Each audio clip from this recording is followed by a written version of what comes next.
Hi hello வணக்கம் மக்களே. இன்னைக்கான Bigg Boss season 9 promo 3 release ஆயிடுச்சு. ப்ரோமோ 3ல லைவ்ல நடந்துட்டு இருக்கிற எந்த டாபிக் பத்தி பேசுறாங்க ப்ரோ, தெளிவா சொல்லுங்க அப்படின்னு கேட்டீங்கன்னா, உங்களுக்காக தான் தெளிவா சொல்றதுக்காக இந்த வீடியோ.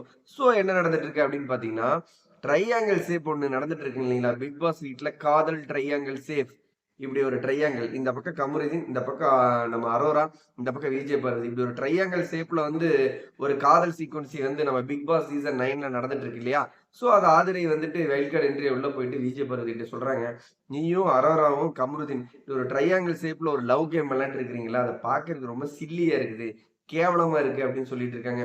விஜய் பார்வதி, எனக்கும் அது அந்த மாதிரிதான் இருக்கு, இன்னைக்கு எப்படியாவது இதை வந்து நம்ம உடைச்சு விட்டுறணும் அப்படிங்கிறதுக்காக கமருதீனையும் அரோராவை கூட்டிட்டு போயிட்டு நம்ம விஜய் பார்வதி சொல்றாங்க, கமருதீன், அரோரா, விஜய் பார்வதி இப்படி ஒரு ட்ரையாங்கிள் ஷேப்ல ஒரு கேவலமான ஒரு காதல் இது போயிட்டு இருக்குல்ல, வா தயவு செஞ்சு உட்கார்ந்து பேசி இன்னையோட இந்த ட்ரையாங்கிளை உடைச்சிடணும் அப்படின்னு விஜய் பார்வதியும் அரோராவும் போயிட்டு உட்கார்ந்து பேச போறாங்க. நம்ம இந்த வீடியோவை பார்க்கும்போது இதை தான் நினைச்சோம் அப்படிங்கிறத எங்ககிட்ட பதிவு பண்ண ஆசைப்படுறோம். தயவு செஞ்சு இந்த ட்ரையாங்கிள் ஷேப்பை உடைச்சிடுங்க. ஏன்னா டைட்டில் வின்னர் விஜய் பார்வதி அப்படிங்கிற அளவுக்கு ஒரு எதிர்பார்த்துக்கிட்டு விக்ரம், கமருதீன், நம்ம கானா வினோத் இவங்கெல்லாம் கிட்டத்தட்ட கேம் சுவாரஸ்யமா விளையாடுறாங்க. இவங்கெல்லாம் டைட்டில் அடிக்க வாய்ப்பு இருக்கு, ஃபைனல் அடிக்க வாய்ப்பு இருக்கு அப்படின்னு சொல்லும்போது 50 நாளை தாண்டி இவங்களும் ட்ரையாங்கிள் அப்படிங்கிற பேர்ல இந்த காதல் போதுண்டா நிறுத்துங்கடா, இதெல்லாம் எப்படா முடிச்சிடுவீங்க அப்படிங்கிற மாதிரி தான் இருந்து.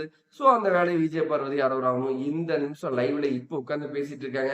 கமருதீன், நீ நான் அப்படிங்கிற அந்த ட்ரையாங்கிள் லவ் சீக்வன்ஸ் இதுக்கு மேல வேண்டாம், நம்ம கேமை விளையாடுவோம் அப்படின்னு. தயவு செஞ்சு கேமை விளையாடுங்க. எதுக்காக பிக் பாஸ் வீட்டுக்குள்ள போனீங்களோ அந்த வேலையை செய்யுங்கடா டே, போதுண்டா அவங்க லவ் சீக்வன்ஸ் எல்லாம் ரொம்பவே பார்க்கவே முடியல. இதுக்கு மேலே இந்த காதலை கொண்டுட்டு போறதை விட்டுட்டு இண்டிவிஜுவலா கேம் விளையாடுங்க அப்படிங்கிறது நம்மளோட பாயிண்ட். ஸோ இந்த வீடியோ பார்த்துட்டு நீங்க ஒரு செகண்ட் லைக் பண்ணிட்டு கமெண்ட் பண்ணுங்க. பிக் பாஸ் வீட்ல உங்களுக்கு யாரை பிடிக்கும் யாரை பிடிக்காது, இந்த லவ் சீக்வன்ஸ் ட்ரையாங்கிள் எப்படி இருக்கு, கேவலமா இருக்கு இல்ல சூப்பரா இருக்கு, அப்படி எதுவா இருந்தாலும் கமெண்ட் பண்ணுங்க. பிக் பாஸ் பத்தின லைவ் அப்டேட்ல அடுத்தடுத்த வீடியோல சந்திக்கலாம். பாய் மக்களே.